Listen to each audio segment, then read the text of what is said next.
যখন শয়তানকে বের করে দেওয়া হচ্ছে জান্নাত থেকে, ওই যে সেজদা না করার কারণে শয়তান বলেছে রব্বি আনজিরনি ইলা ইয়াউমি ইউবআসুন। শয়তান আল্লাহকে বলছে রব্বি, হে আমার রব, আনজিরনি, আমাকে অবকাশ দিন, ইলা ইয়াউমি ইউবআসুন, সেই দিন পর্যন্ত যেদিন সবাইকে পুনরুত্থিত করা হবে। মানে এখানে শয়তান আল্লাহকে রব বলে ডাকছে, বুঝতে পারছেন না? শয়তান আল্লাহকে বলছেন রব্বি, হে আমার রব।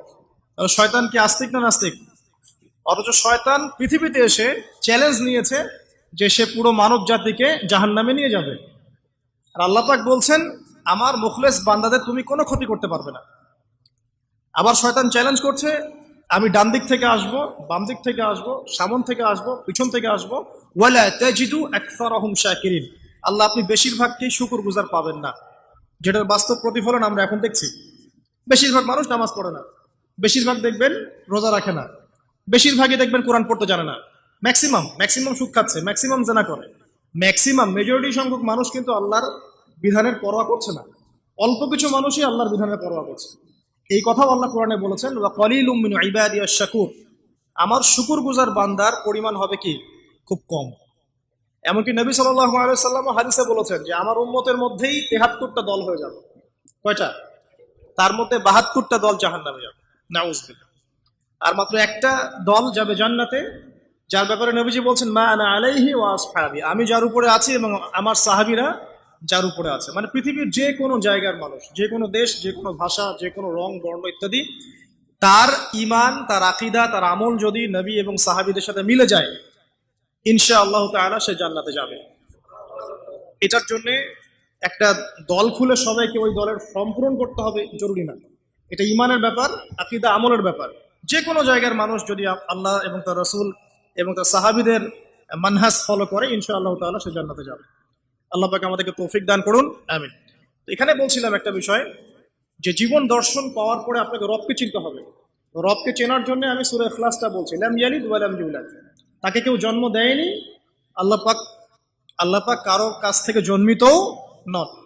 এখন কিছু মানুষ বলছে, পৃথিবীর কোটি কোটি শত কোটি মানুষ বলছে যে আল্লাহ পাকের সন্তান আছে, নাউযুবিল্লাহ। বলছে না? পৃথিবীর শত কোটি মানুষ বলছে যে আল্লাহর সন্তান আছে, নাউযুবিল্লাহ। আর আল্লাহ পাক সূরা মারিয়ামের মধ্যে বলছেন যে এই যে তারা এই কথাটা বলছে, ইত্তাখাযাল্লাহু ওয়ালাদা, আল্লাহ পাক সন্তান গ্রহণ করেছেন, তার নাম ঈসা আলাইহিস সালাম, নাউযুবিল্লাহ। আল্লাহ বলছেন এই কথাটা যখন আসমানে উঠে, আমরা যখন কথা বলি তখন কথাগুলো বায়ুমণ্ডলে ছড়িয়ে পড়ে না?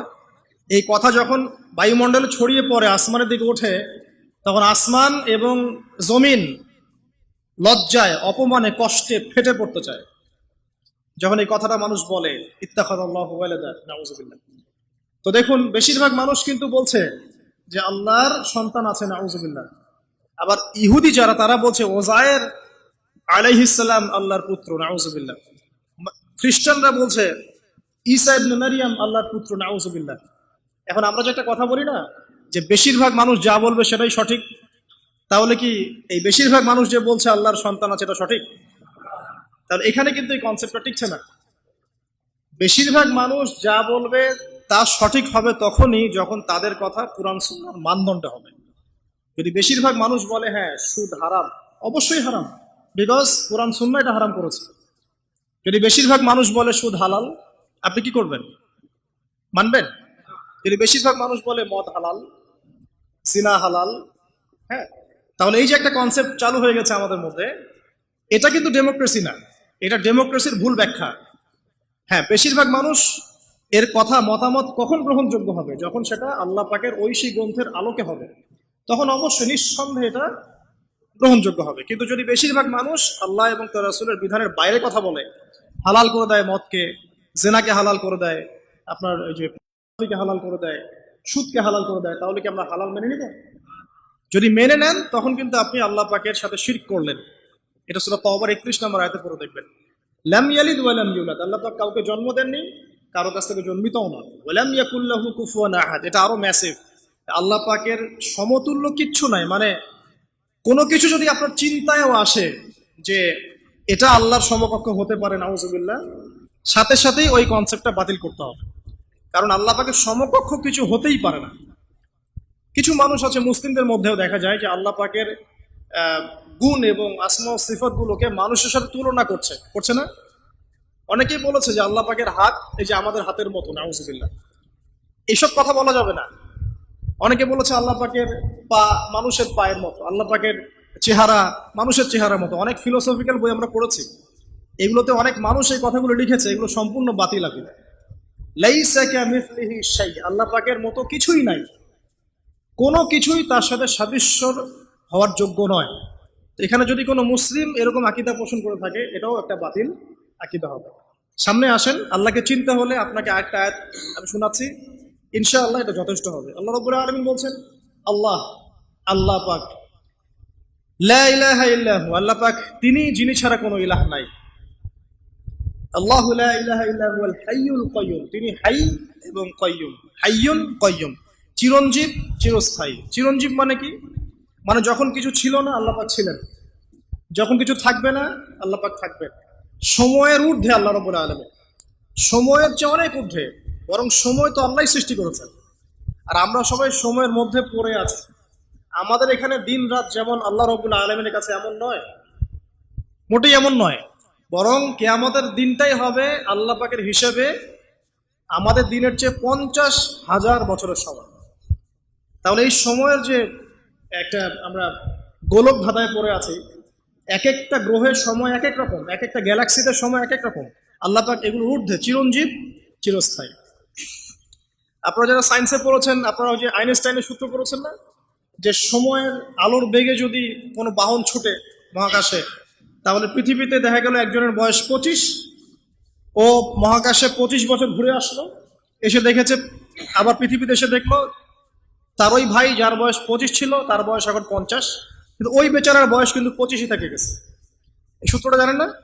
তো সময় কিন্তু সব জায়গায় একরকম নয়, এখানে অনেক ব্যাপার আছে। আল্লাহ রাব্বুল আলামিন চিরঞ্জীব এবং চিরস্থায়ী। আল্লাহু লা ইলাহা ইল্লা হুয়াল হাইয়ুল কাইয়্যুম লা তাখুযুহু সিনাতুন ওয়া লা নাওম, আল্লাহ পাক বলছেন তাকে তন্দ্রাও স্পর্শ করে না, নিদ্রাও স্পর্শ করতে পারে না। তন্দ্রা কি? এই যে আমাদের ঝিমুনি আসে, এটা তন্দ্রা। আর নিদ্রা কি? আমরা যেটা ঘুমিয়ে যাই, এটা নিদ্রা। তো নিদ্রাকে বলা হয়েছে মৃত্যুর ভাই। এই কারণে জান্নাতে মানুষ যখন যাবে তাদের ঘুম হবে না, মানে জান্নাতে কোনো ঘুম নাই, কারণ ঘুম হচ্ছে মৃত্যুর ভাই। তো আল্লাহ পাককে ঘুমও স্পর্শ করতে পারে না এবং ঝিমুনি তন্দ্রাও স্পর্শ করতে পারে না। এমন একটু চিন্তা করে দেখেন, এই লক্ষ কোটি বছর ধরে যে মহাকাশ চলছে সৃষ্টির পর থেকে, আল্লাহ রাব্বুল আলামিন একটা মুহূর্ত সময় কি রেস্ট নিয়েছেন? একটা জাররা পরিমাণ সময় কি তিনি রেস্ট নিয়েছেন?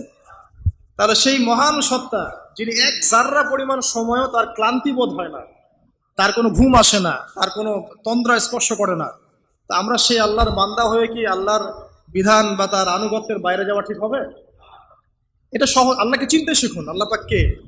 আল্লাহ রাব্বুল আলামিন তো এমন একজন সত্তা যে আপনি সারাটা জীবন আল্লাহর বিপক্ষে চলেছেন, আজকে 2 রাকাত নামাজ পড়ে যদি তওবা করে ফিরে আসেন, ইমিডিয়েটলি আল্লাহ পাক আপনাকে মাফ করতে পারেন। আবার আপনি সারা জীবন ভালো কাজ করেছেন, শেষে কি এমন একটা কথা বললেন, এমন একটা কাজ করলেন, হতে পারে সেই কাজের জন্য আল্লাহ না করুক আপনার জাহান্নামের ফয়সালা হয়ে যেতে পারে। নাউজুবিল্লাহ। তো আল্লাহকে চিনতে শিখুন। তিনি আর রাজ্জাক, আপনার রিজিক দেন, জন্ম দিয়েছেন, সৃষ্টি করেছেন, পরিণত করেছেন, আমাদেরকে আকৃতি দিয়েছেন। আমাদের জান, আমাদের মাল, আমাদের ইজ্জত, সম্মান, পরিবার, প্রতিপত্তি, সবকিছুর মালিককে? সবকিছুর মালিক আল্লাহ রাব্বুল আলামিন। এই কনসেপ্ট যার মনে ক্লিয়ার, ইনশাআল্লাহ তাআলা তার মনে লা ইলাহা ইল্লাল্লাহ ঠিক আছে। আর যার মনের মধ্যে লা ইলাহা ইল্লাল্লাহ ঠিক আছে, ইনশাআল্লাহ সে একদিন না একদিন জান্নাতে যাবে ইনশাআল্লাহ। আসুন সামনে যাই। লা তাখুযুহু সিনাতুন ওয়া লা নাওম লাহু মা ফিস সামাওয়াতি ওয়া মা ফিল আরদ। আসমান সমূহ, এখানে আসমান একটা আসমান বলা হয়নি, পুরো আসমান সমূহ এবং এই জমিনে যা কিছু আছে সবকিছু কার? আল্লাহ।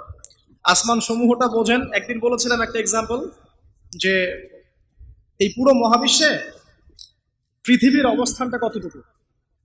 একটা সমুদ্রের কিনারায় যখন আপনি হাঁটবেন, বা আপনাদের এই যে এখানে কি নদী আছে, বালাসী, আচ্ছা, ওই চরের মধ্যেই মনে করেন আপনি হাঁটছেন, ওই চরের মধ্যে একটা বালুর কণার কি পরিমাণ দাম আছে বা কি পরিমাণ অবস্থান আছে?